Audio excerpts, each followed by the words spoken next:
BoogeyMan band coming round the bend. Is BoogeyMan band? Is BoogeyMan band? Greetings, my fellow Fright Fiends, and thanks so much for dropping by the Horror Zone channel. I hope everyone's doing well. This is my spooky screenings on The Strangers, Chapter 1. This is a new trilogy within the Strangers universe. Of course, this is going to be kind of like a soft reboot of the franchise, especially with this first movie, the Chapter 1. It does play very much like a remake of the original 2008 film that starred Liv Tyler and Scott Speedman. There are some elements and locations that are adjusted here. It's not the same kind of setup, or, you know, the protagonists aren't in the same place that they are in that first movie. But there are some similar beats that happen throughout the course of this movie. So I did see it. My wife and I went and saw it today. I'm going to talk about my thoughts on The Strangers Chapter 1, and I hope everyone enjoys this, and here we go. So The Strangers Chapter 1 is a 2024 American horror film that is the third film in the Strangers film series and the first installment of an intended relaunch in the form of a standalone trilogy, all based on the original 2008 film. It is directed by Rennie Harlin with a screenplay by Alan R. Cohn and Alan Freeland, the story by Brian Bertino. The story deals with Madeline Petch and Froy Gutierrez. They play the characters of Maya and Jeff. And after their car breaks down in an eerie small town, they are forced to spend the night in a remote cabin. Panic ensues as they are terrorized by three masked strangers who strike with no mercy and seemingly no motive. The new trilogy is a relaunch of the series, with producer Dorothy Canton stating that the trilogy is intended to introduce new audiences to the world of the Strangers. Producer Courtney Solomon stated that when they began the project, the intent was to tell a bigger story than before, but also to expand the world. Producer describes the three films as a character study. So, having seen the film and thought about it for a little while, I actually didn't hate it, and I didn't think it was the train wreck that a lot of people that I really respect here in the YouTube space were saying. Again, I respect everyone's opinions on it. I would have preferred a story that was different. I will say that this film follows a lot of the same beats as the original 2008 film, so it does become somewhat predictable. The parts of this film that shine for me, one was the direction by Rennie Harlin. I really thought that he did a great job directing this film. I love the look of the film. There's a lot of really interesting camera angles and the uses of fog and the forest that surround this isolated Airbnb that they're staying at.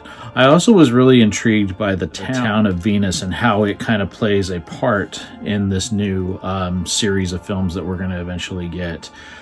Which is something different that we haven't seen. So there were some different elements to this film that we haven't seen in previous Strangers film. They were all very contained. The first two films in this franchise were very contained, one being in a house, one being a lake resort in the off season. And I really did like the couple in this, and I was surprised how much I liked them, because at first I wasn't sure, but once they, you know, get to the diner, where they're taking a break on their trip to Portland. I bought their relationship, and I thought they had a nice rapport. And some of the decisions that they do make, which I've heard criticized, some of them made sense to me and didn't bother me at all. There are some good set pieces in this. One is when Maya's playing the piano. There's a really cool camera angle in that one that I thought was one of the strongest in the film. There's also a couple of great shots that are almost done from like the ground up, and you have the strangers walking towards camera, but you're from like it's almost like they're standing over you, and you have the fog and the woods and everything. I really thought that was good. Do I love it as much as the other two? No. I think it not being so much an homage to the first film, but almost copying some of the things from the first film. And that was a little frustrating because we knew what the outcome was going to be. There was no real shock in this film. There was a lot of elements of it I liked. The atmosphere was great. I thought the two main protagonists were good.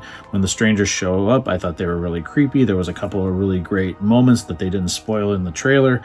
You know, other than that, everything else was kind of predictable. We knew where it was going to go. But I think if they can really drive home where they're going, and that these are going to actually be character studies, and we're going to see that play out more in the next two, where it's going to be kind of a fresh canvas, yeah, I'm interested to see what they can do. And I think they're in capable hands with Rennie Harlin, who I've always admired and like a lot of the films that he's done in the past. So yeah, that's my opinion on it. Wasn't a slam dunk for me. I don't think it's the best film ever made, but I don't think it's this complete travesty that some people are making it out to be, but that's my opinion, that's not theirs. So I think everybody should go in and give it a chance. Again, it is a planned trilogy, so I just want to see how it plays out, and if the last film sucks and the second film sucks, then I think it was just all for naught. Why did they even want to do this? But that's my thoughts on The Strangers Chapter 1.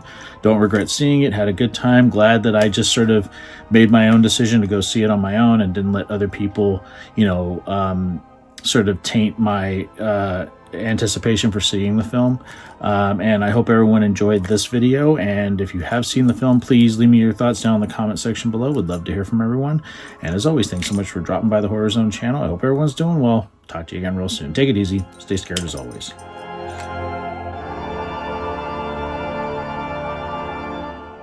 Hey, my fellow Fright Fiends, I just want to thank everyone for supporting BoogeyMan Ben's Horror Zone. If you haven't yet subscribed and you'd like to, please hit the subscribe button down below. Click the bell notification so you're updated every time I drop a new video. I try to drop a video at least once or twice a week. The Horror Zone is a passion of mine, and it really makes me happy that I can share that passion with all of you guys. Thanks so much again for the support, and I'll talk to you again real soon. Take it easy, stay scared as always.